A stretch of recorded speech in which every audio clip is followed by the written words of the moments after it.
রবীন্দ্রনাথের কথা রবীন্দ্রনাথকে নোবেল পুরস্কার দেওয়া হয়, তখন তিনি বলেছিলেন, মোর নাম এই বলে খ্যাত হোক, আমি তোমাদের ভিতর।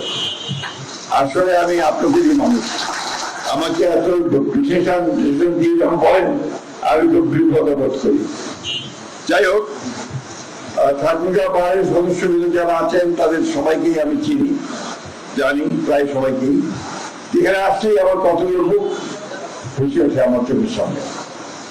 এই মুখগুলোকে আমি ভুলতে পারি না। আপনাদের বড়রাম গুলো ঠাকুরটা কিছুদিন আগে চলে গেলেন, নুরুল ভাই আমাদের নুরুল সাহেব ছিলেন, মোহাম্মদ হোসেন আমাদের নজরুল ইসলাম সাহেব, মোবারক সাহেব, আরো অনেকে আছেন যারা আমাদের মাছ থেকে চলে গেছেন। তরিদুল ভাই আবার আমাদের বিশিষ্ট বন্ধু তরিদুল ইসলাম, ওয়াজিউর রহমান আমার নানা ছিলেন। এরকম অনেক নাম এখন মনে পড়বে না, কিন্তু আসলে এরা আপনাদের নেতৃত্ব দিয়েছেন, আপনাদের সঙ্গে ছিলেন, আমার খুব ঘনিষ্ঠ লোক ছিলেন। এর মধ্যে বলতে আমার কোনো দ্বিধা নেই, সবচেয়ে ঘনিষ্ঠ মানুষ ছিল আমার বলরাম বাবু, বলরাম মুখোপাধ্যায়। আমার ছাত্র জীবন থেকে তার সহযোগিতা আমি পেয়েছি, এবং 1971 সালে যুদ্ধের সময় যখন আমি ভারতে, সেই সময়গুলো মানুষটির সবচেয়ে বেশি সহযোগিতা, সাহস এবং উদ্যম দেখেছি যুদ্ধের জন্য, সেই মানুষটি ছিল বলরাম ঠাকুরতা। অনেক বিপদে আপদে উনি বাঁচিয়ে দাঁড়িয়েছেন সবসময়। তাকে স্বর্গবাসী হোক, এটাই চাই আমরা। ঠাকুরগাঁও পাহাড়ের ইতিহাস অত্যন্ত গৌরবময় ইতিহাস। আপনারা এখানে ন্যায় বিচার প্রতিষ্ঠার জন্য সবসময় কাজ করেছেন, সবসময় প্রতিষ্ঠা করার চেষ্টা করেছেন। আমাদের এই ছোট্ট শহর ঠাকুরগাঁও মহকুমা শহর ছিল, তা এখানে একটা মনুষ্যের কোর্ট ছিল, মনে আছে কিনা আপনাদের? যারা পুরনো মানুষ তারা জানেন, এখানে মনুষ্যের কোর্ট ছিল, এই কোণে আপনার তার অফিস ছিল, মানে এজলাস ছিল। আর বাসাটা ছিল আমাদের, আবার বাসার পাশে ভাড়া বাসা একটা ছিল। আমি তাহলে দেখতাম যে আমাদের মুন্সিফ সাহেব তিনি বাসা থেকে বেরোতেন না, কোর্টে যেতেন, তখন রিক্সা চালু ছিল, রিক্সা করে আসতেন, আমি রিক্সা করে ফিরে দিতাম। এবং একদম সন্ধ্যাবেলা একবার হয়তো বারান্দায় এসে দাঁড়াতেন, আমরা চলে যেতেন। তারপরে এভাবে চিন্তা ভয় হতাম, স্কুলে পড়তাম তখন।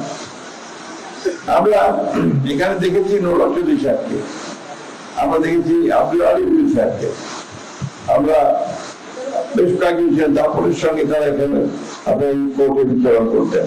আমি আগের কথা, আবার সেই কথাগুলো বারবার মনে হয়। আমার আরেকটা কথা মনে হয় এখানে বারবার, যে এই মসজিদ যেটা এখানে আপনার তৈরি হচ্ছে,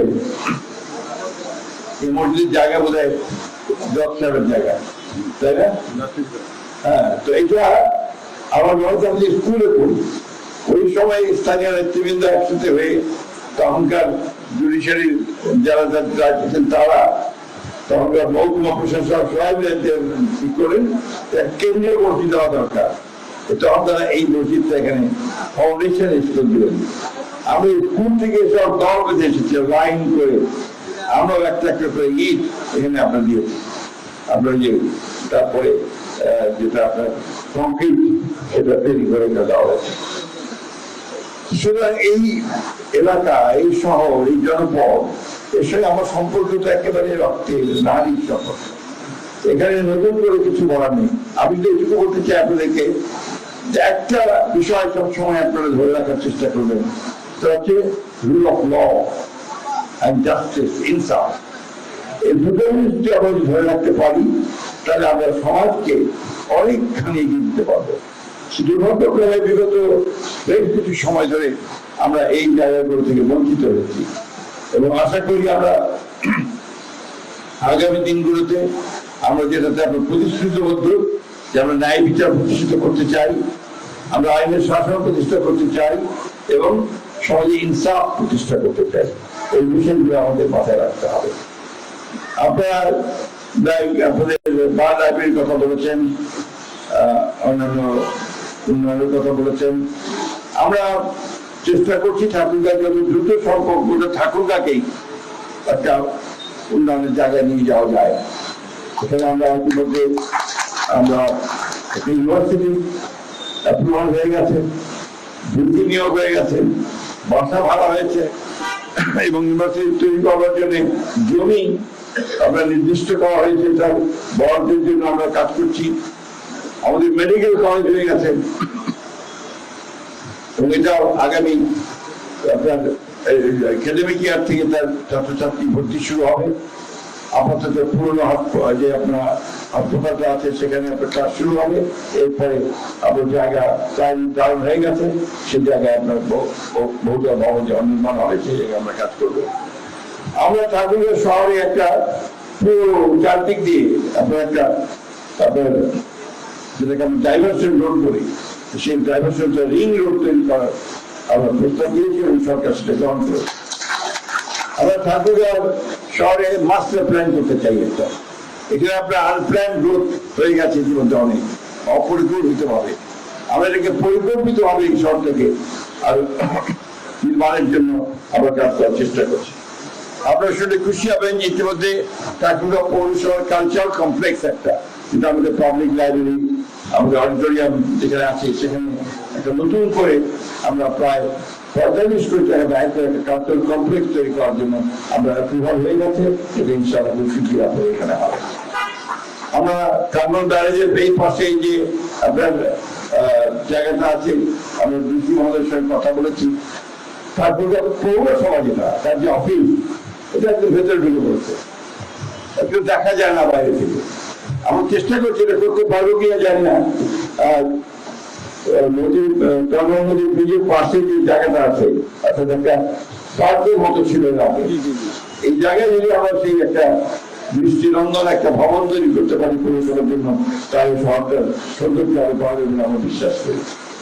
আমরা ঠাকুরগাঁয়ের জলাবদ্ধতা দূর করবার জন্য আমাদের যে রামদানা আছে, সেই রামদানাকে পুরো খনন করে তার পাশে দিয়ে হাঁটার রাস্তায় তাকে পাশ দিয়ে আমাদের যে আপনার এই কি বলি টিপ, আমাদের আপনার টিপ গাছ, সেগুন বাগানটা যেটা আছে, সেই সেগুন বাগানটাকে আমরা আরো সুন্দর করে গড়ে তুলতে চাই এবং আমাদের পরিকল্পনার মধ্যে আছে। আমি জানি না কতটুকু পারবো, আমরা যদি সেই সুযোগ দেন, আমার যদি এই মন্ত্রণালয় থাকার সুযোগ হয়, তাহলে নিশ্চয়ই আমরা সেটা আরো দ্রুত এগিয়ে যাওয়ার চেষ্টা করতে পারবো। আমরা কিন্তু একটা প্রশ্নের কথা বলতে চাই যে বাংলাদেশের ব্যাপারটা এত সহজ না। এখানে 20 কোটি মানুষ, আমাদের মাত্র 54,000 বর্গ মাইল একটা এলাকার মধ্যে আমরা বাস করি। এখানে দারিদ্র বড় প্রকট, বিশেষ করে আমাদের ঠাকুরগাঁও জেলা খুব গরিব অঞ্চল। এখানে কলকারখানা নাই, যেরকম একটা ছিল প্রায় মরে যাচ্ছে আমাদের সেই সুগার মিল। এছাড়া কিন্তু আর কোনো সেই ধরনের কোনো ইন্ডাস্ট্রি নেই যে ইন্ডাস্ট্রিতে হাজার হাজার লোক কাজ করবে, তাদের এমপ্লয়মেন্ট হবে, সেই ধরনের কোনো কাজ নেই। আমরা সেটা চেষ্টা করছি যাতে করে এখানে আপনার একটা শিল্পাঞ্চল গড়ে তুলতে হয়, যাতে করে আমাদের জনগণের আয়ের সংস্থান হবে, সেই চেষ্টাটা আমরা এখানে করতে চাচ্ছি। আমরা চেষ্টা করতে চাই যে এখানে ঠাকুরগাঁতে আপনার অ্যাগ্রো বেসড ইন্ডাস্ট্রিজ, অর্থাৎ কৃষি ভিত্তিক ছোট ছোট শিল্প কারখানা দিতে পারি, তাহলে আমরা আমাদের এলাকার মানুষের অনেক উপকার করতে পারবো বিশ্বাস করি। আসলে বাংলাদেশে একটা দীর্ঘ লড়াই হয়েছে, সংগ্রাম হয়েছে, আমরা একটা একটা শাসন ব্যবস্থা থেকে বেরিয়ে আসতে সক্ষম হয়েছি। নতুন একটা সম্ভাবনা সৃষ্টি হয়েছে, সেই সম্ভাবনা হচ্ছে একটি গণতান্ত্রিক ব্যবস্থাকে সুদৃঢ় করা। গণতন্ত্র যদি চলে, গণতন্ত্র যদি প্র্যাকটিস হয়, তাহলে বাকি সব কাজগুলো হয়ে যায়। আমরা যে প্রতিষ্ঠান তৈরি করতে পারি, জুডিশিয়ারি একটা সত্যিকার ঠিকঠাক ন্যায় বিচারের কোন রকম আপনার প্রভাবমুক্ত একটা জুডিশিয়ারি যেন তৈরি করতে পারি, তাহলে আমাদের সাধারণ নাগরিকেরা উপকৃত হবে। আমরা একটা প্রশাসনকে যদি দক্ষ প্রশাসন হিসেবে গড়ে তুলতে পারি, তাহলে রাষ্ট্র উপকৃত হবে। সেই সঙ্গে পার্লামেন্টকে যদি আমরা ফাংশনাল করতে পারি, অর্থাৎ পার্লামেন্টে যে কমিটিগুলো থাকে, সেই কমিটিগুলো যদি আমরা সক্রিয় করতে পারি, কার্যকরী করতে পারি, তাহলে কিন্তু গণতন্ত্র আর অনেক দূর, পার্লামেন্ট যেমন কিন্তু অনেক দূর এগিয়ে যাবে। সমস্যা আছে অনেক, এই সমস্যার মধ্যে থাকবে বিরোধিতা থাকবে, আরো বিরোধী দল থাকবে, আন্দোলন হবে, তার মধ্যে দিয়েও প্রতিষ্ঠানগুলো যদি আমরা সুস্থ প্রতিষ্ঠান করতে পারি, তাহলে কিন্তু আমরা আমাদের গণতন্ত্রকে টিকিয়ে রাখতে পারবো। পাশের দেশ ভারতের দিকে তাকিয়ে দেখুন, অনেক প্রবলেম, সেই সমস্যা শেষ নেই। তারপরে দেখবেন ফাইনালি তাদের গণতন্ত্র টিকে যায়। টিকে যায় কি জন্যে? যে তাদের গণতন্ত্রের প্রতিষ্ঠানগুলো দাঁড়িয়ে গেছে, বিচার বিভাগ দাঁড়িয়ে গেছে, সম্পূর্ণ ইন্ডিপেন্ডেন্ট বিচার বিভাগ, আপনার প্রশাসন অত্যন্ত দক্ষ প্রশাসন, এবং আপনার যে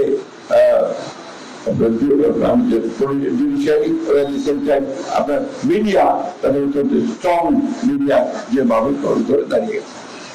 এখানে আমাদের ঠাকুরগাতে একটা জিনিস আছে যেটা আমি ডিসি সাহেবের সঙ্গে দর্শক ব্যবহার করছি। আমাদের মানুষ অত্যন্ত নিরীহ মানুষ, সহজ সরল মানুষ। আমরা আমাদের তোমাকে সবচেয়ে ভয় পায়, এটা আমাদের হিসাবে টের পাবে। একটা আমরা হলে মনে হয় যেন আকাশ ভেঙে পড়লো। এটা কিন্তু আমাদের মানুষকে ফেস করতে হচ্ছে গত কয়েক বছর। আমরা অকারণে, বিনা কারণে আমাদের লোকজনের মিথ্যা মামলা হয়েছে, বাড়িঘর ছেড়ে পালিয়ে বেরিয়েছে, একটা ভয়ঙ্কর অবস্থা ছিল। আপনার কাছে আসলে আমাদের সেই অবস্থা থেকে আমরা বেরিয়ে আসতে পেরেছি। এখন আমাদেরকে একটা এমন সমাজ গড়ে তুলি, যে কথাটা আমি আলাপ করেছি, একটা মিটিংও করেছি, মাদক মুক্ত সমাজ গড়ার চেষ্টা করতে হবে। এটা আমাদের এই সমাজের জন্য, সারা বাংলাদেশের এবং আমাদের ঠাকুরের জন্য একটা বড় সমস্যা। আমাদের ছেলেরা নষ্ট হয়ে যাচ্ছে, দুনিয়ার ছেলে পেলে সমস্ত আমরা একদম নষ্ট হয়ে যাচ্ছে। এই জায়গাগুলো থেকে আমাদের বেরিয়ে আনার চেষ্টা করতে হবে। সেই জন্য শুধু আইন শৃঙ্খলা রক্ষাকারী বাহিনী বা ডিসি সাহেবকে দিয়ে হবে না, আপনাদের সচেতনতা গড়ে তুলতে হবে। আপনার সমাজের সবচেয়ে শিক্ষিত মানুষ, আপনারা যদি উদ্যোগ নিয়ে বেরিয়ে আসে, এগিয়ে আসেন, তাহলে এখানে অনেক বেশি সাফল্য অর্জন করা সক্ষম হবে বলে আমি মনে করি। আমি বক্তব্য দীর্ঘ করবো না। আপনাদের বহুতল ভবনের কথা বলছেন, এটা আমারও জানি, জানিকে আমার।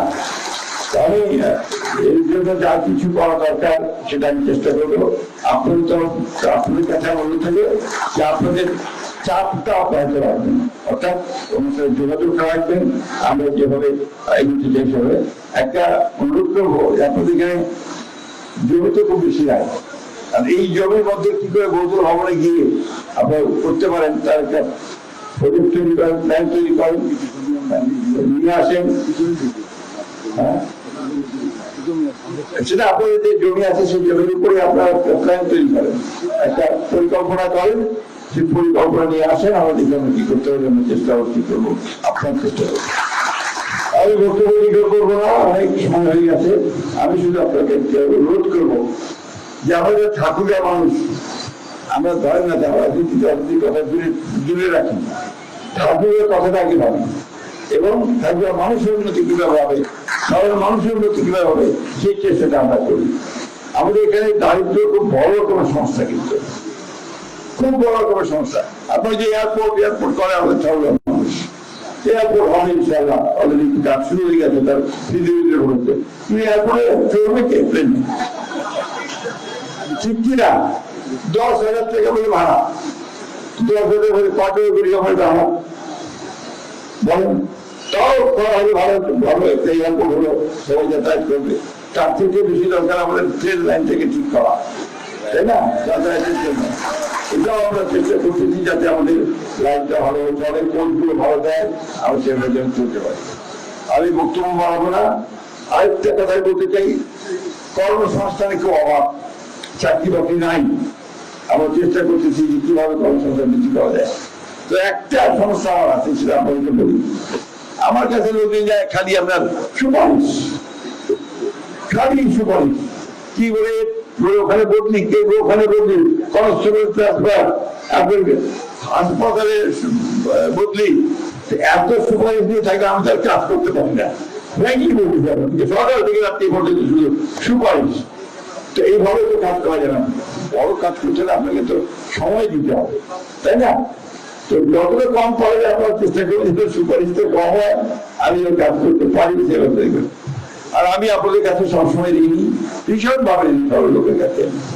তারপরে মানুষ আমাকে সবসময় সমর্থন দিয়েছে। আমি যতবার আপনাদের সামনে এসেছি নির্বাচনের জন্য, আপনারা আমাকে সমর্থন দিয়েছেন। এবার তখন তো সমর্থন পেয়েছি আমি হিন্দু, মুসলমান, বৌদ্ধ, খ্রিস্টান সকলের কাছ থেকে, আপনাদের শহরবাসীর কাছ থেকে পেয়েছি। আপনারা অনুগ্রহ করে আমাকে দোয়া করবেন, যে বাড়ির আমরা বাঁচিয়ে রেখেছেন, আমি যেন আপনাদের কাজ করতে পারি, আপনাদের সঙ্গে থাকতে পারি। এবং এলাকাতেই মানুষের সাধারণ মানুষের কিছু উপকার করতে পারি। আরেকটা কথা আছে, এখানে আমাদের স্কুলগুলো আমি বলেছি, আমার খুব কষ্ট হলো যখন আমি প্রথম নির্বাচনী স্কুল দেখতে গেলাম। আমার মনে হলো যে সমস্ত একটা প্রত্যেকটা গরুর একটা খামার হবে, এইরকম করুন অবস্থা। অথচ এই নির্বাচনী হাই স্কুলটা কত সুন্দর ছিল। ঠিক আছে, আপনার সিএম গার্লস স্কুল, আমাদের হাই স্কুল, অন্যান্য স্কুলগুলো, আমি অনুরোধ করেছি যে আপনি স্কুলগুলোকে বাঁচানোর চেষ্টা করেন, তাদেরকে যেন ছাত্র যায়, তাদের সেখানে ভালো শিক্ষক পাওয়া যায়। হেডমাস্টার নাই, হেডমাস্টার জোগাড় করতে হবে, সেভাবে কাজ করতে হবে। আসুন সবাই মিলে আমরা ঠাকুরগাঁকে উন্নত করবার চেষ্টা করি, ঠাকুরগাঁ মানুষের দারিদ্র করবার চেষ্টা করি। আপনাদের যে সকল কথা আপনারা বলেছেন, আমি আপ্রাণ চেষ্টা করবো আপনাদের এই ভবন নির্মাণের জন্য।